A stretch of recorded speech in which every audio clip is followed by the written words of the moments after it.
muli sa gabi pong ito. And nangyayari ko po na tayo pong lahat ay tumayo. At tayo magsimula na sa ating pagpupuri sa ating Panginoon.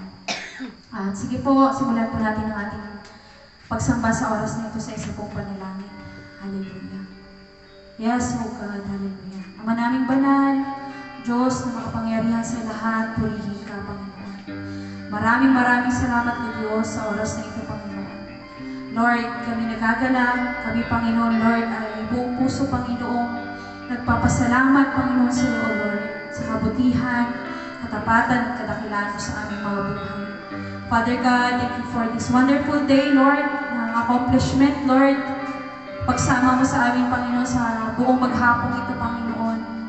At sa oras na ito, Panginoon, tunay na, O Diyos, na kami pinagpala mo, Panginoon, dahil kami, Lord, ay malayang nakarating sa iyong banal na templo, Panginoon. Lord, wala kaming ibang daladala sa pagkakataong ito, Panginoon, kundi ang mga puso, Panginoon, excited, Panginoon, na magpuri, sumamba, magpasalamat sa iyo, Panginoon.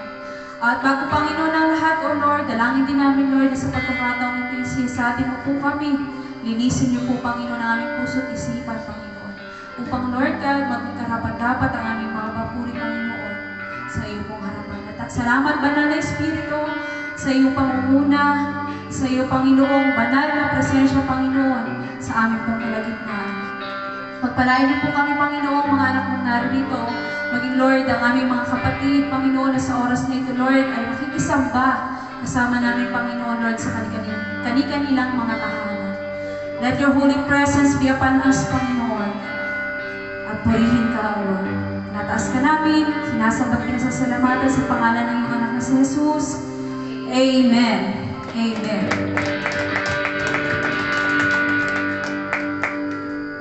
Hallelujah!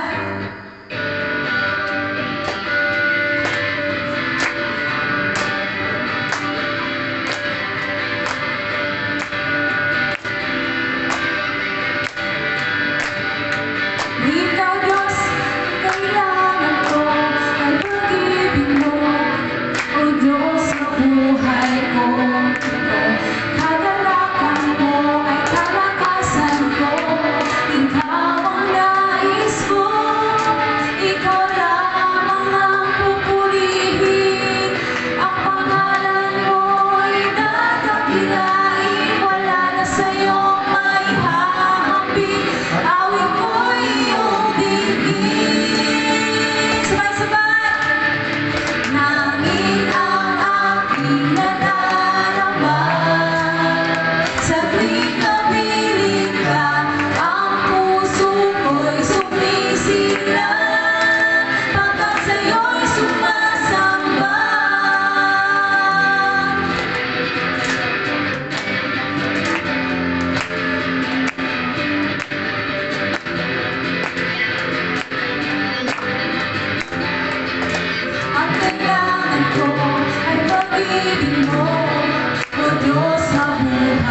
kapiling ka, ang puso ko'y sumisigla, pagkat sa'yo'y sumasamba.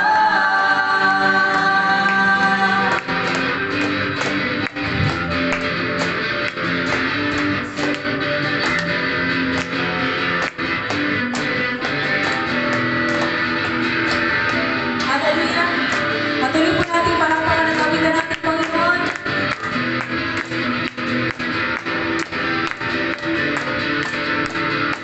Ang umawit at nagpuri sa'yo, aking tugon sa pag-ibig mo. Langit at lupa sa'yo sasamba. O Diyos, purihin ka, dakilan kang talaga. Ikaw ang hinahanap ko sa buhay kong ito. Mawala sa'yo ay di makontento sa tuwing sumasamba sa'yo. Sagad-sagaran ng kasiyahan ang tunay na nadarama ko. Yes, Lord. Ang banal na tahanan mo, ang hinahanap ng puso ko. Kaligayahang di kayang bilhin, sa'yo ko lang nadama. Ako'y palayagan. Ikaw ang hinahanap ko sa buhay kong ito. Pag wala sa'yo ay di makontento sa tuwing sumasamba sa'yo. Sagad-sagaran ng kasiyahan ang tunay na nadarama. Ikaw ang hinahanap ko sa buhay kong ito. Pag wala sa'yo ay di makontento sa tuwing sumasamba sa'yo. Sagad-sagaran ng kasiyahan ang tunay na nadarama ko. Kasiyahan, tunay na nadarama ko.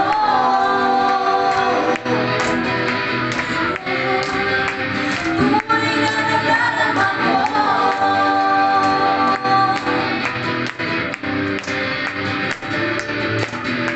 Ikaw ang hinahanap ko sa buhay kong ito. Pag wala sa'yo ay di makontento sa tuwing sumasamba sa'yo. Sagad-sagaran ng kasiyahan, tunay na nadarama. Ikaw ang hinahanap ko sa buhay kong ito. Pag wala sa'yo ay di makontento sa tuwing sumasamba sa'yo. Sagad-sagaran ng kasiyahan, tunay na nadarama ko.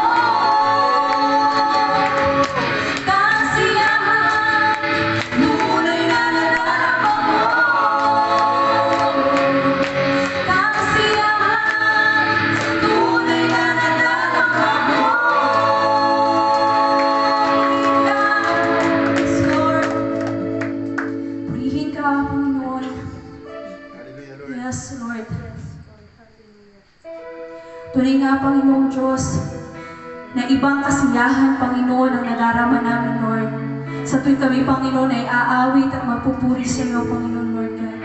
Salamat, Panginoon, sa kagalakan nagbubuhat sa iyong banal na presensya. Maging, Lord, sa nararanasan namin, Panginoong kapayapaan, Panginoon, habang kami, Lord, ay umaawit sa iyo, God. Sa oras na ito, Panginoon, Lord, itinataas ka namin, Panginoon, Lord, at nais namin, Panginoon, banggitin, ideklara, Panginoon, sa iyong harapan, Lord, na darating ang oras at araw, Panginoon, na lahat ng labi, Panginoon, ay magsasabing ikaw ang Diyos, at lahat ng tuhod ay luluhod, Panginoon. Thank you for being good, God, Panginoon, sa aming mga buhay, sa aming mga anak mo, Diyos. Lord, napakabuti mo. Salamat sa lahat ng bagay na iyong nilikha, Panginoon.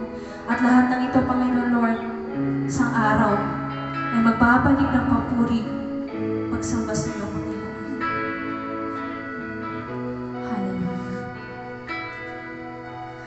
Langit at lupa, ikaw ang may likha.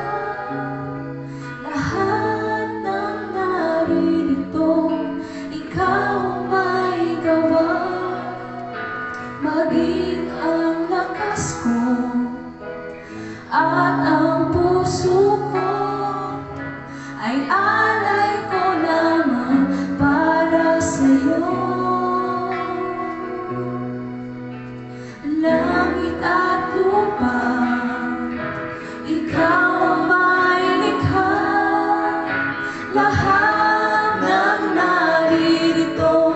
ikaw ang may gawa, maging ang lakas ko at ang puso ko ay alay ko lamang para sa'yo. Sambahin ka sa iyong mga gawa, sambahin ka sa iyong mga nilikha. Ang lahat sa iyo ay luluhod, lahat sa iyo ay susunod, magsasabing ika'y dakilang Diyos. Sambahin ka.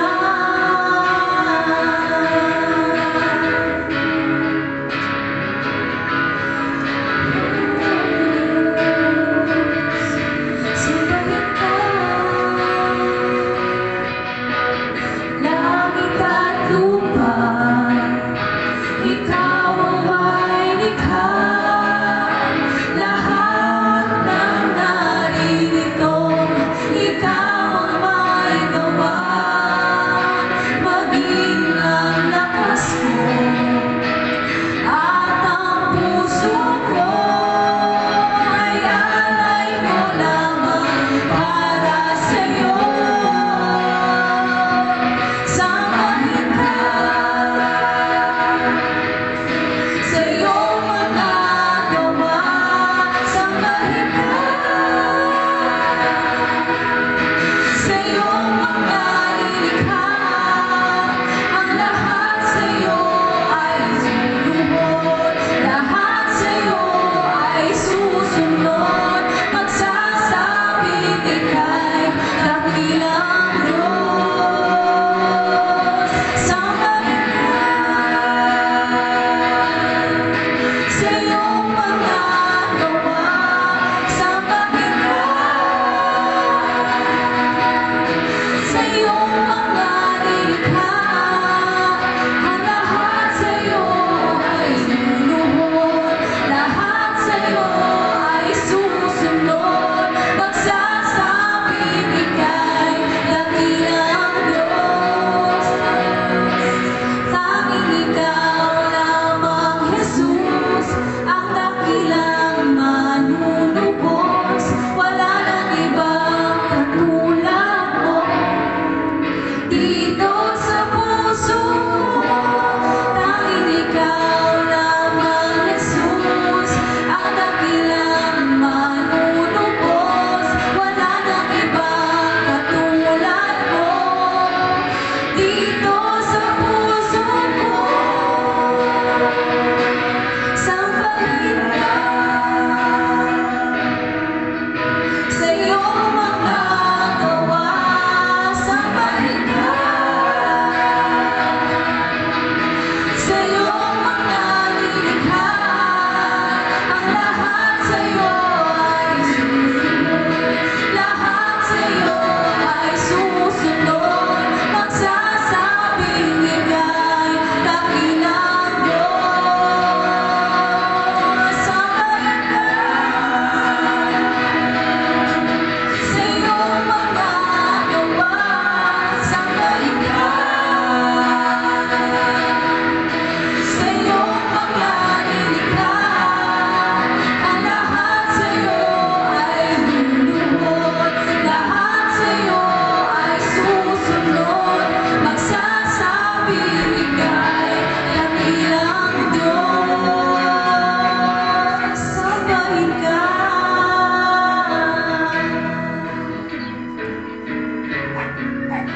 Sambahin ka.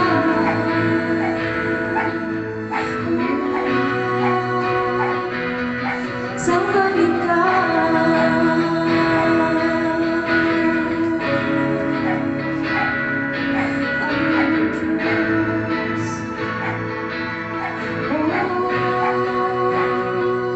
Sambahin ka. Sambahin ang iyong banal na pangalan, Panginoon. Hallelujah. Tunay nga, Panginoong Diyos, na walang bagay dito sa mundo, Panginoon Lord, ang hindi, Panginoon, ginawa, Panginoon, ng iyong mga kamay, Panginoon Lord. At lahat ng ito, lahat ng bagay na ito, Panginoon Lord, ginawa mo para sa amin, para sa aming mga anak mo, Panginoon. At lahat, Panginoon, ng bagay na ito, Lord, isang araw, Panginoon, magdideklara na ikaw ang dakilang Diyos, Panginoon, na may likha ng lahat, Panginoon, Lord. Lord, salamat sa gabi pong ito, Panginoon. Salamat sa matamis mong presensya, Panginoon, na aming Panginoon, Lord, kasama naranasan sa gabi pong ito, Panginoon. Patuloy, Lord God, na mangusap ka, Panginoon, Lord, sa aming kalagitnaan. Pagpalain niyo po, Panginoon, na yung mga salita, Lord, na aming maririnig at matatanggap sa gabi pong ito, Lord. Pagpalain niyo po ang bawat isa, Panginoon, na kami uuwi ng pinagpala at punong-puno, Panginoon, ng iyong mga salita, Panginoon. Purihin ka, pasalamatan ka, Panginoon, in Jesus' name. Amen.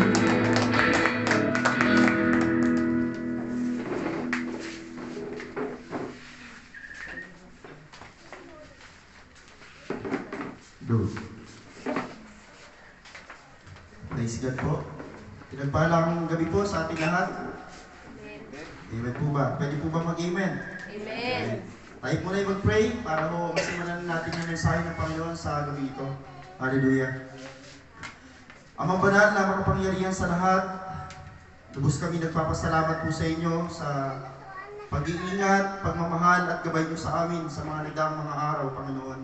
Maraming salamat po sa mga pagpapalang natanggap na namin at mga pagpapalang tatanggapin pa lang namin, Panginoon Lord. Panginoon, maraming salamat din po sa mga nababalitaan naming pinagaling mo, Panginoon Diyos, at mga sagagaling pa lamang, Panginoon. Ang lahat ng ito ay dahil sa kadakilaan at ang lahat ng ito ay naniniwala kaming dahil sa gawa mo, Panginoon.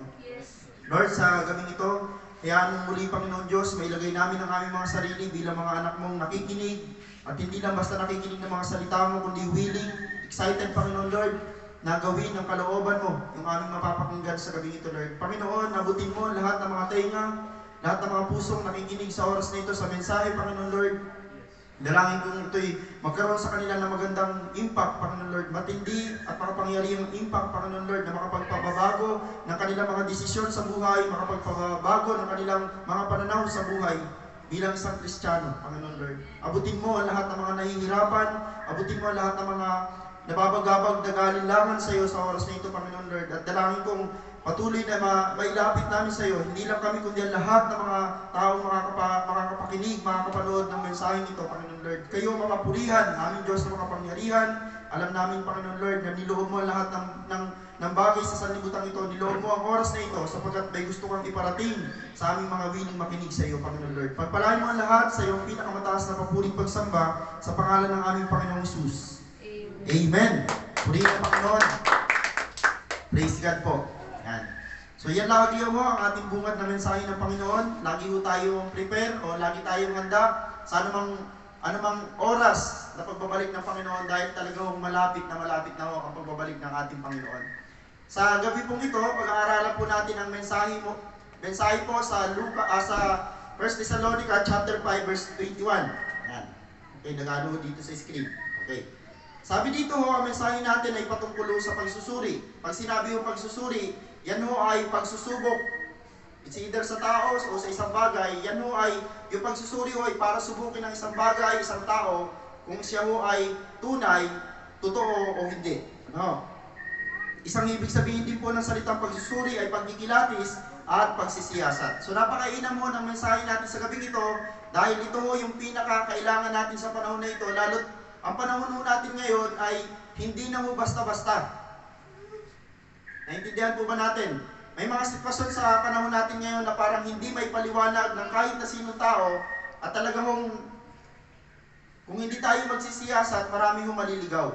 Kaya ho, ang mensaheng ito sa oras na ito ay isang gabay para ho sa atin. Umpisahan ho natin sa isang tanong. Ano ang gagawin mo kapag nakakita ka ng isang bagay na mukhang mahalaga? Sino ang pwede sumagot dyan sa likod? Iingatan. Iingatan. Pag nakakita ka ng isang bagay na mahalaga, ano ang una mong gagawin? Itatago. Iingatan po ba agad? Itatago. Itatago po ba agad? Kung granada, nagtago pa. Okay o. So salamat to sa tumutugon. First honor, second honor. Salamat. So ano ang gagawin mo kapag nakakita ka ng isang bagay na mukhang mahalaga? Yung mga nasa tahanan, sana ho nakikinig ang lahat. Sabi dito, una mo dapat una mo agad isa sa isip, tanong na naman. Kung yung una ay tanong, pangalawa mong gagawin ay tanong na naman. Pupulutin mo ba ito agad o susuriin mo muna ito ng mabuti bago pulutin? Diba ho? Pag nakakita ka ng isang bagay, bilog, pulutin mo na agad, lagay sa bulsa. Eh kung yung napulot mo ay Bomba. ano nangyari? Okay, alay natin. Ibahin natin yung tanong. Pangalawang tanong mo, ganito. Ano ang gagawin mo kapag nakarinig ka ng isang bagay na mukhang tama? Tatamaan mo ba? Yung iba ho, unang dinig nila, ay, ilalike mo pa agad? Ang pangalawa mong gagawin, maniniwala ka ba agad o susiliin mo muna ito ng mabuti bago mo paniwalaan? Yan, yung mga mahilig sa chismis, alam nyo sa chismis, lugi yung pinagchichismisan kasi hindi niya madepensahan yung sarili niya. Okay, ito ang verse. Okay, may verse naman. Nakakatuwa dahil may verse sa Bible na nagpapatunay na hindi lahat ng naririnig natin sa una ay tama. Kawikaan chapter 18 verse 17, ang unang salita ay kinikilalang tama hanggang hindi nasusuri at nakikitang balintuna. So yung salitang balintuna ho dyan ay katumbas ho ng ibang tao. Halimbawa ho, di ba ho sa korte ho, kapag isa lang muna nagsasalita, pakiwari ang lahat ng mga nakakarinig, ay tama to. Bakit to? Wala pa ang nagsasalitang kabilang panig. Ang unang salita ay kinikilalang tama hanggang hindi nasusuri at nakikita ang balintuna. Ulitin ko lang ho, sa korte ho, kaya ho natatagalan ho ang proseso ho ng paghusga o pagpapataw ng batas dahil ho talagang sinusuri ng gusto kung sino ho ang tama o nagsasabi ng totoo. Kahit pa ho sa panahon natin ngayon, minsan ho ang katotohanan ay nababayaran na. Pero hindi tayo papayag. Ito pinag-aaralan natin ho sa Biblia, ulitin ko lang ho, kapag nakarinig ka ng isang bagay na akala mo tama, huwag mo agad sabihin tama. Suriin mo muna ng mabuti. Yung korte ho, ibaba natin ng korte kasi minsan ho, hindi natin maintindihan yung korte. Mas maintindihan natin yung chismis. Mas madaling intindihin yung chismis. Tama po ba? Sa chismis ho, ulitin ko lang ho, sa unang salita o doon sa unang kwento, masasabi nung nakikinig, tama. Kawawa naman ho yung pinagkwentuhan dahil hindi man nakadepensa ng kanyang sarili. Tandaan niyo po, hanggat di naririnig natin yung dalawang panig o magkabilang panig, dapat wala tayong papanigan sa isa't isa sapagkat hindi pa natin nasusuri. Napakahalaga ho ng mensahe sa oras na ito. Paalala, marami ang nagkakamali dahil hindi nagsusuri. Tama po ba? Amen. Marami nagkakamali dahil hindi nagsusuri. Marami nag-away. Yung isa ho nakatapat doon sa isa, yung letrang 9, nakatapat sa kanya 9. Ay yung isa ho nakatapat dito, letrang 6 o number 6. Nag-aaway sila. Yung pala, magkaiba yung kanilang posisyon. Tama ho ba? So ngayong araw na ito, medyo busisihin natin kung ano yung mga dapat nating suriin. Unang Thessalonica chapter 5 verse 21, suriin ninyo lahat ng bagay at pulutin ang mabuti. Yan. Mga kapatid, good news pala ho. Hindi tayo hinadlangan o hindi tayo sinabihan ng Panginoon na wag tayo magsusuri, kundi ang salita na ng Diyos na nagsabi sa atin, suriin natin ang lahat ng bagay, subalit ho, hindi kailangan pulutin ang lahat. Amen po ba? So ang mensahe ho natin ay pinamagatan ko ang pagsusuri, suriin at pulitin ang mabuti. Pulutin. Yan. Suriin at pulutin ang mabuti. Okay ho. Bakit napakahalaga ng pagsusuri? Una ho, sabi dito, bakit napakahalaga ng pagsusuri para malaman ang tama sa mali? Tama po ba? Kaya pala ho, napaka-ibisa ng isang bagay na sinusuri para malaman mo yung tama sa mali. Okay, pangalawa, para malaman natin yung tunay sa peke. Tandaan nyo, sa panahon natin ngayon, napakarami na ng imitation. At mas maraming bumibili doon sa imitation kaysa doon sa original. Dahil mukha naman magkapareho, mukha naman magkamukha.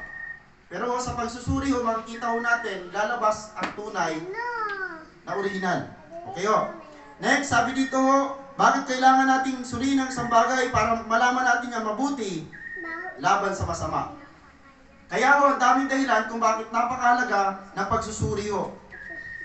Ulitin ko lang ho isang paalala na sana ho i-quote nyo rin sa araw, marami ang nagkakamali dahil hindi nagsusuri. Yan ho ang mensahe ng Panginoon na kailangan natin pag-aralan. Mga bagay na dapat suriin bago paniwalaan o bago i-apply sa buhay. So dalawa lang ang ating pag-aaralan sa oras na ito. Ito'y nakasentro sa salita ng Panginoon na dapat ho natin pinagkakaabalahan at pinaglalaanan ng oras sapagkat ang salita ng Diyos ay mahiwaga at hindi ho basta-basta ho ito naunawaan. May naalala ho ba kayo nung linggo? Alam nyo, nung linggo, may inaabangan ako na magko-comment. Narinig nyo ang mensahe nung linggo about ho sa unan. Dito nakarinig ng kwento about sa unan. Nung ang Panginoon ay nasa bangka, sa Marcos, may dala siyang unan.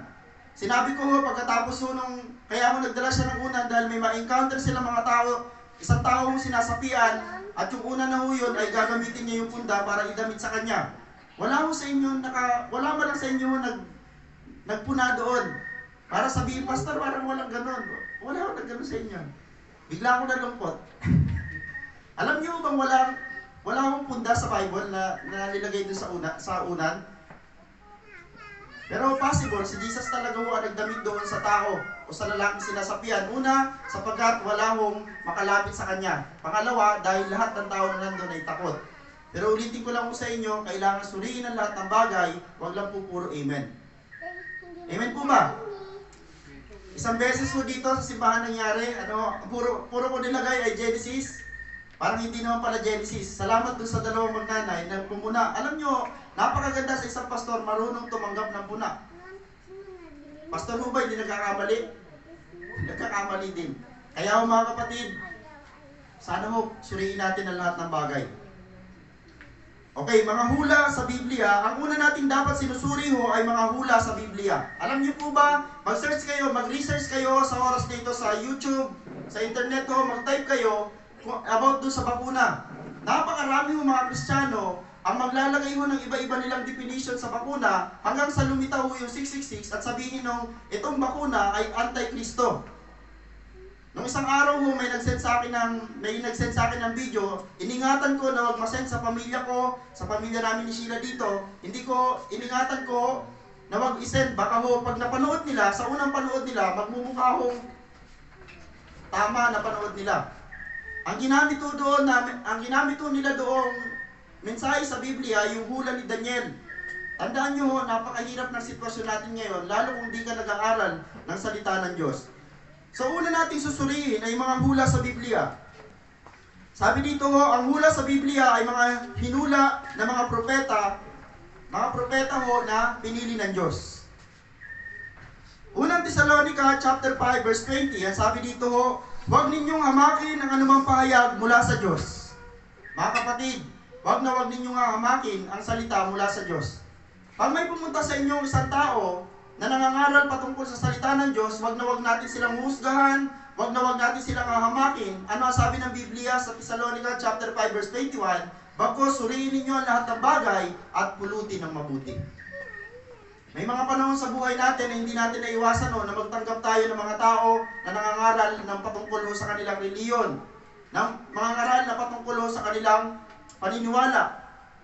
At purihin ng Panginoon ang tinanggap natin, ito ho, nagpaalala sa atin na pwede tayong tumanggap ng ganung uri ng mga tao, pero iiwasan ho natin, pulutin natin ang lahat ng mga sasabihin nila kahit taliwas sa sinasabi ng Biblia. Ulitin ko lang ho, mga kapatid sa Panginoon. Ang paalala na ito ng mensahe ng Panginoon, hindi lahat ng atin hong maririnig, hindi ho lahat ng ating makikita ay pwede ho natin kunin o tanggapin sa ating mga buhay. Suriin ninyo ang lahat ng bagay at pulutin ng mabuti. Ang Biblia ho ay kinapapalooban ng napakaraming mga hula. At marami hong tao sa panahon natin ngayon, nag-a-attempt silang ipaliwanag yung mga hula, nakadepende ho sa kanilang pag-unawa doon sa binabasa nila. Kaya suriin ninyo ang lahat ng bagay at pulutin na mabuti. Tama ho ang ginagawa natin pakikinig ng salita ng Diyos, pero mas tama ho yung pinag-aaralan din natin yung ating pinakikinggan. Tandaan, mga kapatid, ito ho ang tunay na hula na mula sa Diyos, ito ho. Ang tunay na hula na mula sa Diyos, ito ho ang makikita niyong paraan para malaman yung tunay. Ang tunay na hulang mula sa Diyos ay hulang umaayon sa salita ng Diyos. Mayroon ba sa inyong malakas ang loob? Pinuntahan kayo ng isang pastor at talaga na naginip daw siya, pinag-usap daw siya ng Panginoon at pinuntahan ka, prinapisay ka, at yung prophecy sa iyo, wala ka naman makita sa Bible, medyo pagdudahan niyo na po yun. Tandaan nyo, ang propesiya o hula na wala ho, o taliwas sa Biblia ay hindi ho dapat basta-basta paniwalaan. Dahil ang tamang hula na dapat natin tanggapin o dapat natin nung paniwalaan ay hula ho na umaayon mismo sa salita ho ng Diyos. Hindi ho ka magkakamali sa ganung mga bagay. Pangalawang bagay, at dito, dalawa lang ang pag-aaralan natin, mga bagay na dapat suriin bago paniwalaan. Pangalawa ho, mga turo o aral sa Biblia. Ano yung una? Dapat susuriin natin lahat na mapapakinggan nating propesiya. Alam niyo bang isa pinag-aaralan ngayon at nakakakaba? Marami ho nag-claim sa oras na ito na si Jesus daw ay bumaba na dito sa lupa. May nag-claim na nandun sa Mindanao, may nag-claim mo kung saan-saan, mayroon doon sa ibang bansa, na bumaba na daw si Jesus at ang Messiah sa oras na ito, marami mo nag-claim. Pero sabi ng Mateo, huwag kayong maniniwala sa mga yan. Dahil darating ang panahon ng pagbabalik ni Jesus, malalaman ng lahat. Kaya pala ho na-invento ang internet, na-invento ang mga TV, na-invento ang mga cellphone, para ho sa kapakanan ng pagdating din ng Panginoon. Yun ay isa sa pinakamalinaw na paniniwala na tinatanggap ko sa aking sarili. Mga bagay na dapat suriin bago paniwalaan at gawin, mga turo o aral sa Biblia. Mga kapatid, kung nag-aaral ka ng salita ng Diyos, bago mo ito tanggapin o bago mo ang tinin ito sa iyong buhay, kailangan na suri o naaral mo ito na mabuti. Ito yung turo ng mga aral. Gawa chapter 17 verse 11, ito ho isa sa pinakamagandang, pangkat sila ng mga tao na maganda ho nating tularan.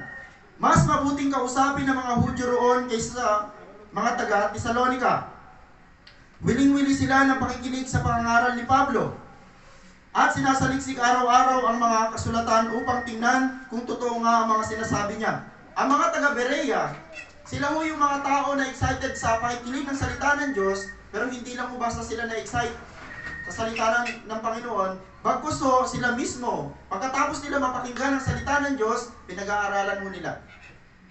Kahit pa ho ang nagsasalita ay talaga ho kapanipaniwala. Hindi ko ho dito sinasabi ho ang mga pastor na nagsasalita ay huwag natin paniwalaan, pero mas mainam pa rin ho na kahit sinong pastor na nagsalita, pagka uwi mo ng iyong bahay, basahin mo yung sinabi ng pastor. Amen po ba? Ako ho, pagkatapos nitong simba, pagkatapos nitong video ko, papanoorin ko yung sinabi ko, pag-aaralan ko muli. Napakaganda ho pag ugali mo natin ay nagsasaliksik. Pinapatunayan lang natin na seryoso tayo sa ating pinapasok ko na pakikinig. Tandaan nyo, hindi ho basta-basta ho ang atin ditong tinataya. Dito sa pagsisimba, dito sa gawaing spiritual, ang tinataya mo dito ay hindi lang basta ho yung iyong kapakanan sa hinaharap. Ang iyong tinataya sa pagbibigay mo ng buhay sa pananambahan ay ang iyong kaluluwa na mag-spend ng buhay habang buhay dapat sa langit o sa impyerno. Dalawa lang naman ho.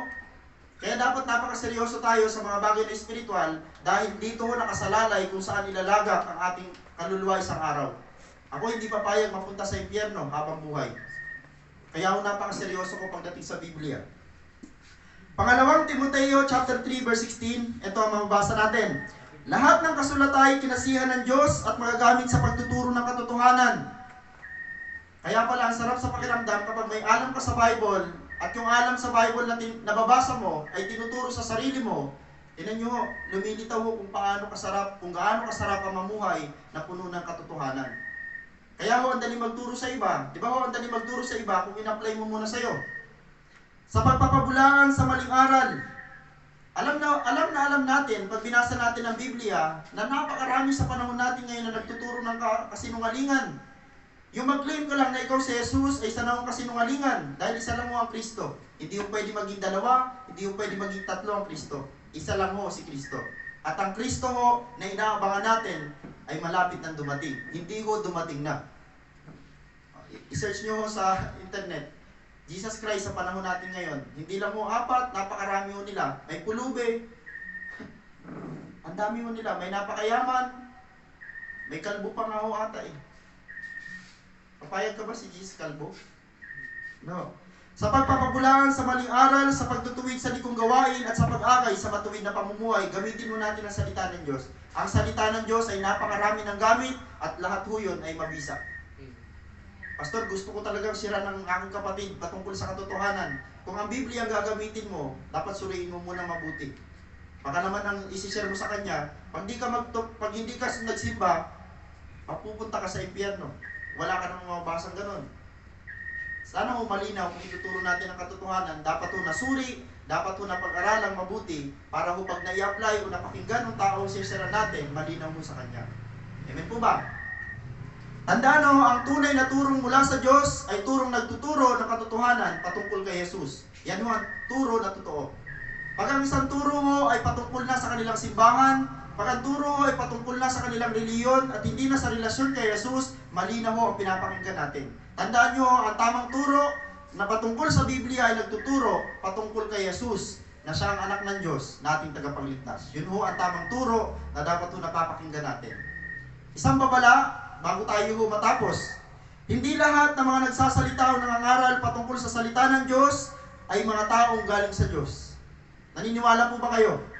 Hindi ho lahat ng pastor, hindi ho lahat ng pari, hindi lahat ng ministro galing sa Diyos. May mga tao ho, talagang claim lang nila galing sila sa Diyos, samantalang hindi naman. Paano ko nasabi? Sapagkat may mga bulaang guro o mga mangangaral at may mga bulaang propeta na uusbong hindi lang nung unang panahon ni Jesus, kundi lalo na sa panahon natin ngayon. Kaya ingat po tayo mga kapatid. Mateo chapter 7 verse 15 to 16. Mag-ingat kayo sa mga bulaang propeta, nagsisilapit sila sa inyo na animoy tupa, ngunit ang totoo ay mababangis na asong gubat. Grabe ano? Ang aamo ng mukha, kakatok sa bahay, pwede ba mag-share? Babait nila. Pero pahindihan mo lang sila, alam nyo kung paano natin sila madidetermine o paano natin sila mahuhuli. Sabi mo sa 16, ganito ang mangyayari. Makikilala ninyo sila sa kanilang mga gawa. Kung gusto nyo talaga makilala kung sino yung mga tunay na pastor, subukin nyo sila. Yung mga lilitaw na mga mapipikunin na mga lingkod ng Diyos, mga peki ang mga yan. Yung mga taong hindi marunong magmahal sa kanilang kapwa pero naglilingkod sa Diyos, mga peki ang mga yan. Dahil ang lingkod ng Diyos, inutusang mahalin ng mga taong hindi kaibig-ibig. Mahalin ang kapwa, gaya ng kanyang sarili. Amen. At mahirap po i-apply yun. Basa lang pala ng basa, hindi naman pala ina-apply sa sarili, tas turo ng turo, magaling magturo, pero hindi na-apply sa sarili, peki ho ang pastor na yun. Peki ho ang pare o ministro na yun. Lahat ng mga mangangaral ng Diyos na hindi ina-apply ang kanilang natutunan, yan ho ay mga tao hong nagkukunwari mga lingkod ng Diyos. Hindi nga nila ma-apply sa kanilang sarili, pero lakas ng loob magturo sa iba. Ang tawag ko sa kanila dyan, nung panahon ni Jesus, ay mga pariseyo. Tandaan nyo, mga pariseyo, ang gagaling nila magturo. Alam nila yung 10 utos, alam nila yung 100 utos, alam nila yung napakaraming utos, pero kung ni isa doon, ayaw nilang gawin, sapagkat mahirap gawin, sabi nila. Mas mainam pa ho sa ating mga Kristiyano, isa lang ang alam, pero yung alam na isa, ina-apply sa buhay. Amen po ba? Tandaan nyo ho, yung tao na pako sa krus, isa lang ang nalaman niya. Di ba ho, yung napako sa krus, kaliwat kanan, yung nasa kanan, isa lang ang natutunan niya. Ano natutunan nung nando sa kanan? Natutunan niya na si Jesus ang magliligtas sa kanya. Dahil doon, naligtas siya. Amen po ba? Hindi niya natutunan magkaroon ng reliyon, hindi niya natutunan ho na mag-ikapo, hindi niya natutunan na magpabautismo, natutunan niya na si Jesus ang solusyon ng lahat ng bagay. Doon lang ho, naligtas na siya. Tama ho ang kanyang natutunan. Sinuri niya ho. Habang nandun siya, nagme-meditate siguro itong tao na to bago siya mamatay. Kasi noong panahon naman, hindi ka man agad mamamatay kung ipapako ka sa krus. Tandaan nyo si Jesus kaya siya namatay, hindi sa pako, kundi sa bugbog. At sa ubos na dugo na dumaloy sa kanyang katawan. Pero yung dalawa, hindi naman halos na bugbog. Yung dalawa ho, binalian pa ng mga buto para mamatay. Pero nakapag-meditate yung isa, napagsuri yung isa, talagang itong tao na to. Wala tong kasalanan, pero umako ng kasalanan para sa akin at para sa ating lahat para maligtas tayo. Cleaning niya ho yun, at sabi ni Jesus Christ, ngayon pa lamang isasama kita sa paraiso. Ang sarap ng senaryo, walang ka-effort yung lalaki, nakasama sa langit. Tayo ho, inabot tayo ng panahon na mga bata pang tumanggap sa Panginoon, marami pa tayong kakainin na bigas, kumbaga. Marami pa tayo mga kapatid, darakan ng mga pagsubok. At sana ho, wag naman tayo maparisan o gumaya doon sa isang napako sa krus. Yung isang napako sa krus, chinalis na si Jesus. Kung ikaw ang anak ng Diyos, iligtas mo ang sarili mo at iligtas mo rin kami. Pambubuli. Anong tutunan niya? Habang nagme-meditate siya, teka, Bulihin ko kaya to si Jesus. Samantalang yung isa awang-awa kay Jesus. At humingi siya ng tawad. Makikilala ninyo sila sa kanilang mga gawa. Ulitin ko lang mo, wag na wag ninyo papaniwalaan ng mga pastor. Naturo ng turo pero hindi nagsasagawa ng kanilang itinuturo. Ganon din yung payo ko sa inyo pag nakita ho nyo akong ganon. Kaya ho ang tinuturo ko dito, hindi ako, kundi si Kristo. Siya ho ang napakagandang tularan dahil wala siyang kasiraan. Palapakan nga po natin ang Panginoon. Maraming salamat po.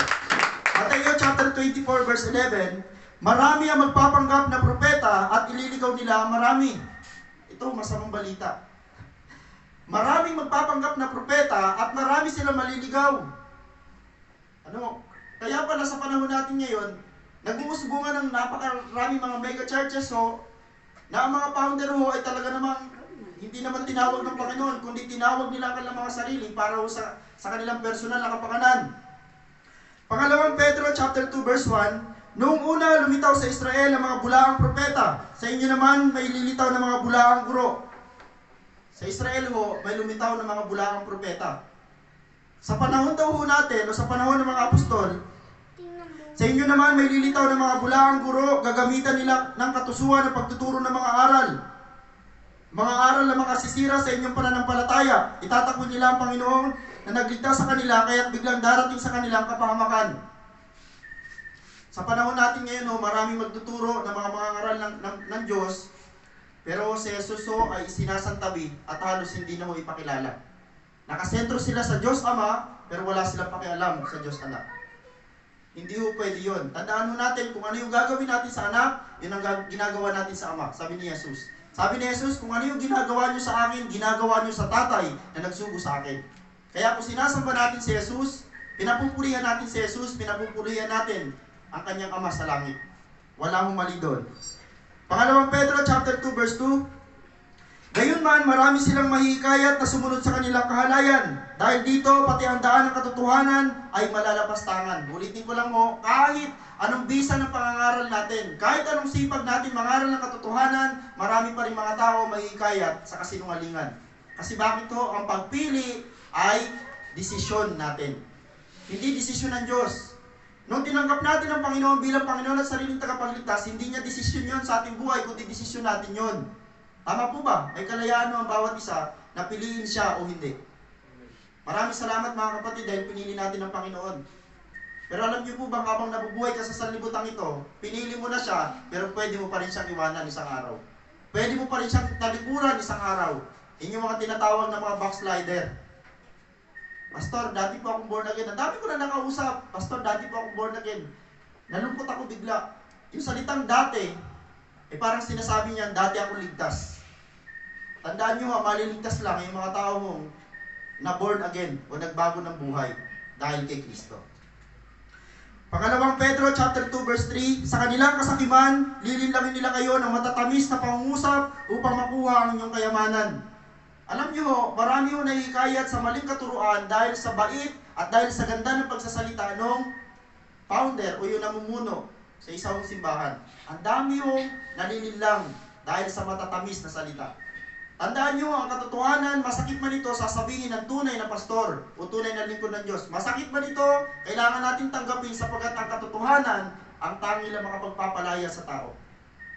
Ang kasinungalingan marami ang nahikayat sa kasinungalingan dahil bakit kinukuha yung ating atensyon, kinukuha ang ating loob. Katulad ng sinabi dito, gagamit sila ng panlilinlang sa pamamagitan ng matatamis na pangungusap upang makuha ang inyong kayamanan. Matagal nang handa ang hatol sa kanila at ang pupuksa sa kanila ay hindi natutulog. Ulitin ko lang po sa inyo, maaaring nakikita na natin sa panahon natin ngayon kung sino yung mga bulaan sa mga tama, kung sino yung mga anti-Kristo, pero tuloy-tuloy silang umuusbong, pero ang Diyos na hindi natutulog ay nakahanda ng parusahan sila. Sabi nga dito yung nang ginamit, puksain. Pag sinabing puksain, walang ititira kahit isa. Paalala, mag-iingat tayo sa mga taong ito. Dalawa lang ang kailangan natin pag-ingatan sa panahon na ito. Mga bulaang propeta at mga bulaang guro. At isa ako sa pwede maging bulaan sa harapan ninyo. Kaya mag-iingat kayo na pakinig lang ng pakinig pero hindi nagsusuri. Maraming mga pastor magagaling pag di nyo sinuri yung kanilang personal na patotoo, pag di nyo sinuri yung kanyang personal na buhay, maaaring tama yung sinasabi nila pero taliwas sa kanilang ginagawa. Mali ho yun. 1 Thessalonica chapter 5 verse 22, lumayo kayo sa lahat ng uri ng kasamaan.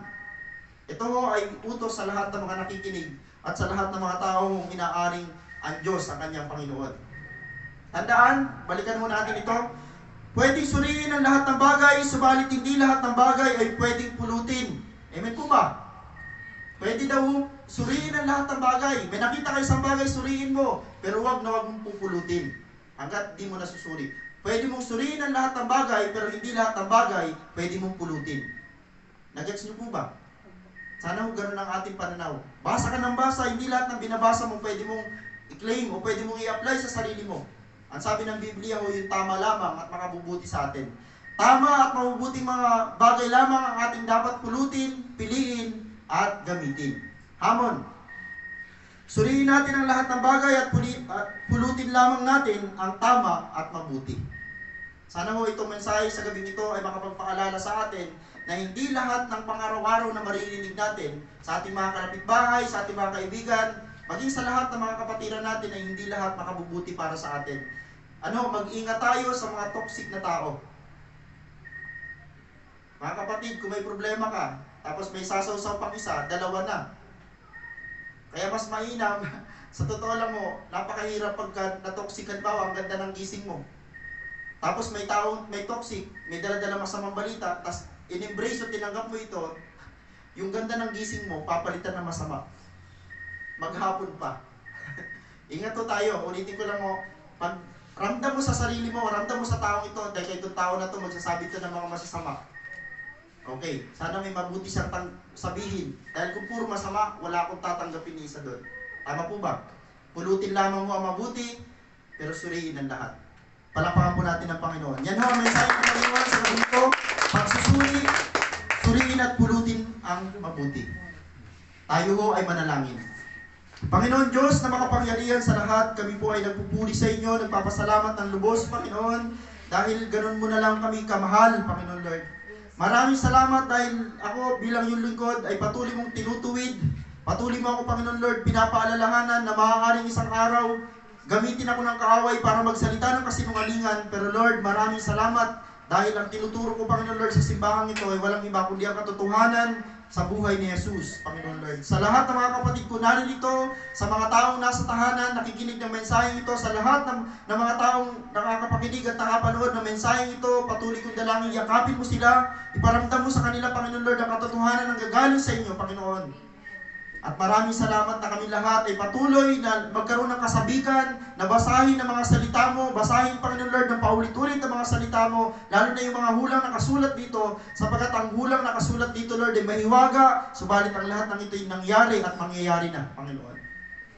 Turuan mo kaming masabik sa bagay na ito, Panginoon. Tanggalin mo sa amin, Panginoon Lord, ang kabagutan, tanggalin mo sa amin ang katamaran, na pagbuklat ng iyong mga salita, sapagkat ang salita mo, ang katotohanan, ang salita mo, makapagbibigay sa amin ng tiyak at tunay na karunungan, ang salita mo, Panginoon Lord, ang makapagbibigay sa amin ng tiyak at tamang pamumuhay dito sa sanlibutan. Turuan mo kami na manabik sa iyong mga salita, manabik sa pagsasaliksik ng iyong mga aral, at patuloy, Panginoon Lord, na magsuri, Panginoon Lord, ng iyong mga salita. Pinupuri ka namin sa oras na ito sa isang mensahe nagpapaalala sa amin, Panginoon Lord, na walang masama sa pagsusuri, pero Lord, mayroon panganib sa pagpupulot ng mga bagay na hindi namin, Panginoon Lord, basta na pag-aralan. Pinupuri kita, dalangin ko sa aking mga kapatid na naririto, patuloy na magkaroon sa kanilang puso, Panginoon Lord, ng impact itong mensaheng ito, at patuloy nilang buklatin ang kanilang mga Biblia, Panginoon Lord, ng punong-puno, Panginoon Lord, ng hiwaga, pero dahil sa banal na Espiritu, mauunawaan namin ito, Panginoon. Sa iyo ang pinakamataas na mapulit pagsamba